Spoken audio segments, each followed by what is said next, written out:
Update: Am I the jerk for not letting my sister walk down the aisle at my wedding? Hello everyone, I just wanted to post an update on the situation with my sister, Stacy. I'm not sure how to add links to my old post, but I will try to find out. The day after I made the post, me, my fiancée, Stacy, and her husband met up for brunch. I told her she needed to hear me out fully, before she spoke, and thankfully she did. In short, I told her as much as I love her, I've waited years for this day, and it was mine. She had hers, and if she truly wanted she could have used the money I gifted her to get her own wedding. Her husband to cut me off and say that they needed the money for rent, but she didn't let him talk. I showed her the Reddit post, and she started crying, and asked her husband and my fiancé to step out for a few minutes. They both did, and she told me her husband and our mom had been the ones pressuring her, since she had admittedly been jealous, and told them both she wished she could have a larger scale wedding.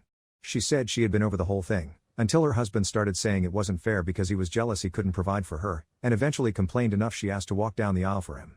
Stacy said she was willing to fully back out of the wedding, and would understand given the heartache she's given me, but I told her that her husband would be the one without an invite, which she gratefully agreed to.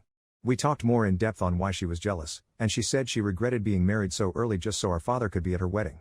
After a few more minutes and both of us crying and forgiving one another, I told her she could always tell me anything, even if it was between her and her husband. When my fiancé and her husband came back in, I told Stacy's husband he was uninvited, right then and there, and he seemed to understand why immediately, though he did groan about it, and call me multiple times, but I blocked him.